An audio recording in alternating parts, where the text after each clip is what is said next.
Hello there everybody, and welcome back to more Banjo-Kazooie.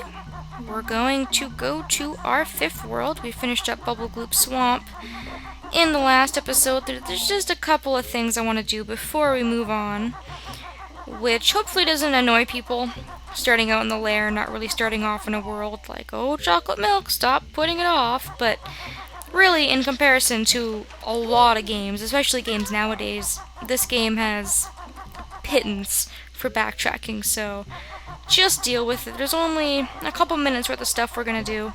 We have to unlock our next world first. We've actually seen the portrait for it. It was in the area where we found Cheeto. I just chose to come and unlock it later, even though we've already seen it, because I wanted to just start Bubble Gloop Swamp at the first time we visited it, so we're gonna go quickly unlock that now. And we also got a Jiggy after hitting our Grunty switch in the last episode, which we're gonna do as well, and then we'll move on. I've got this skirt, so when I'm thinner, it really makes me look a winner. Didn't she already say that? Like, she's recycling a lot of these rhymes, disses.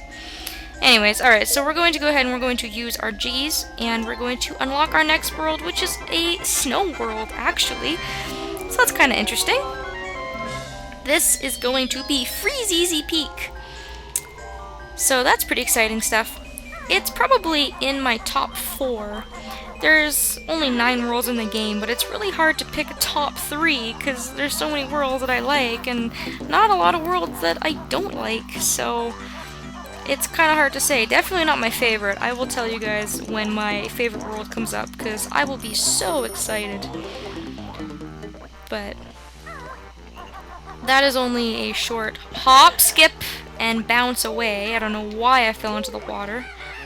That doesn't bode well for what's going to be coming up, because obviously since we're progressing, the worlds are going to get a little bit progressively harder, and then Freezeezy Peak is actually somewhat difficult. I really like it as a world, but I often feel frustrated with certain aspects of it. There's a couple of mini games that are pretty annoying, and some mechanics that you learn that are kind of hard to implement until you get used to it, so we'll kind of see what those things are when we get to them.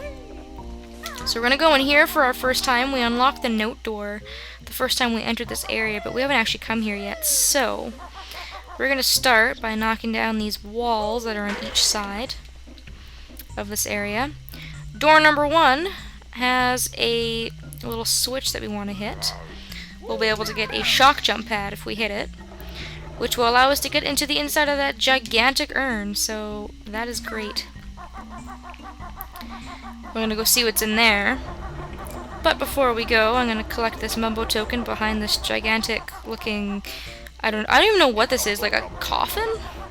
By the way, if my numbers are inconsistent, it's because this is a different file. So, it's less complete than the regular file. Oh, what's Granny got to say? When Tootie is a big ol' lump, I've just the frock to hide her rump. Again, with the lame rhyming. There's some wading boots there. We don't need those right now, but we'll come back to them later. And if I can jump? Yes. Alright. This is how we get our overworld Jiggy. So there we go. That is our 5th one. We actually collected half of the overworld Jiggies as well, because there's 10 to collect in Gruntilda's lair, and we've already gotten 5 of them. So, yep, we are making some pretty excellent strides in this game, I gotta say. It's passing me by so quickly, but hopefully you guys are enjoying it as much as I am. I'm having lots of fun so far. And now that we've done that, we can actually head to our next world. So, let's go up the staircase here and enter the next part of the lair, which is kind of neat. It's kind of like dusty and old. And you can see now that the honeycomb places have bees around them, so now if you try to go up to them and you try to collect the honeycomb pieces, the bees will actually attack you, so be wary of that. You can destroy these spider webs with eggs, and we can get this pot and actually create our first shortcut with the 2 pots. So That's it. You've created a shortcut. Hop in and see. Well, I'll demonstrate that later, but that one actually takes us to the beginning of the lair over by the Portrait of Treasure Trove Cove, so that's pretty cool. That's a little nifty shortcut we'll be able to use. I won't have to walk as far now. And we're going to enter the cold and frozen, wintry wonderland that is Freezeezy Peak, so we're going to go ahead and we're going to see what we can get accomplished in this video. I'm only 5 minutes in, so I should be alright.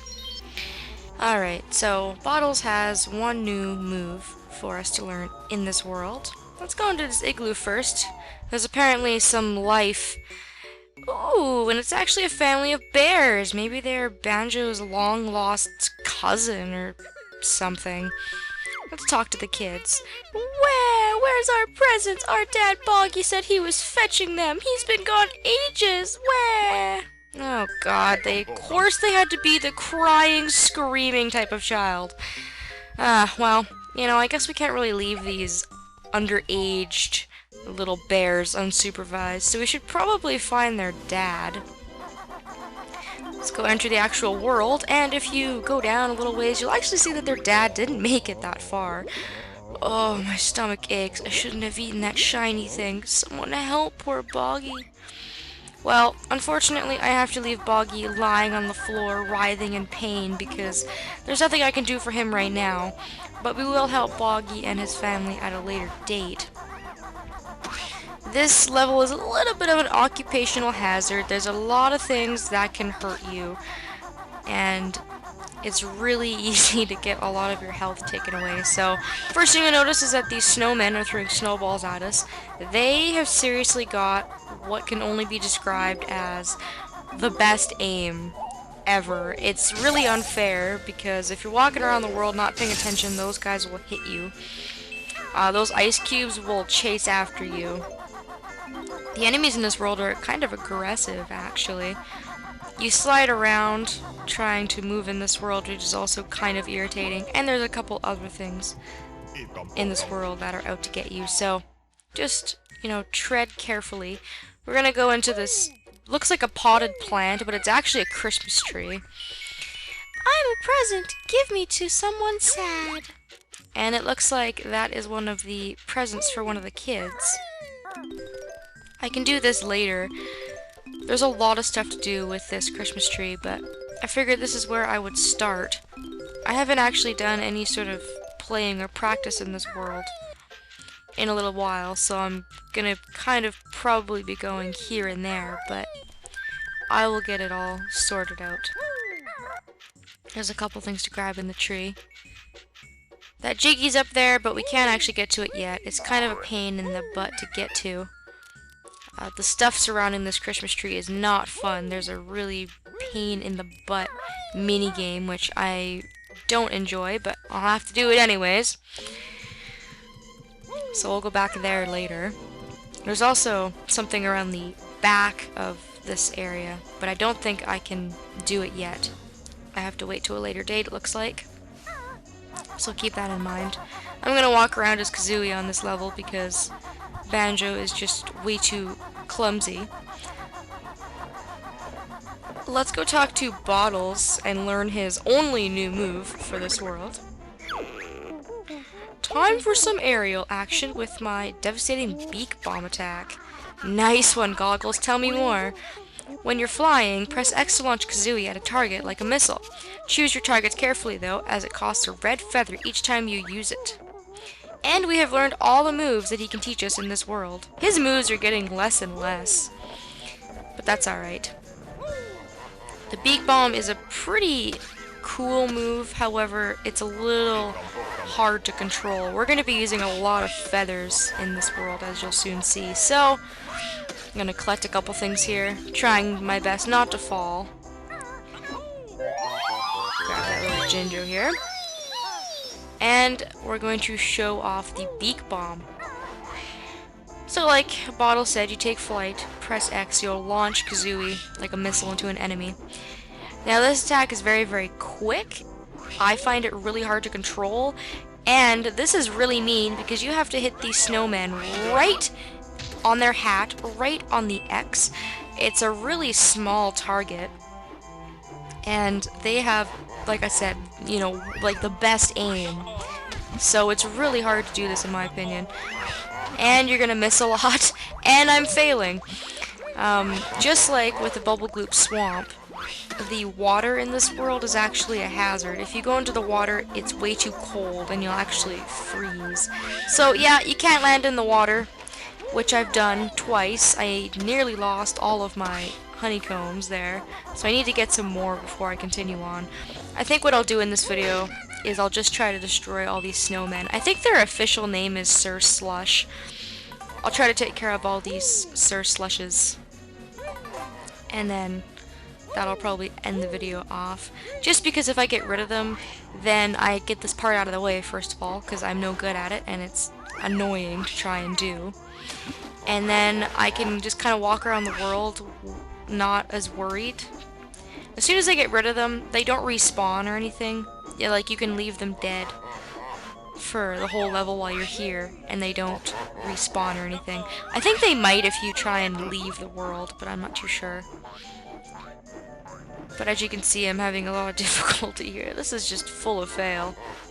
But the Beak Bomb really is not one of my favorite moves. Like, it's really quite cool, but it's just so hard to control. Okay, let's try this one. Yes! Aha! I'm getting my revenge! I will kill all of you!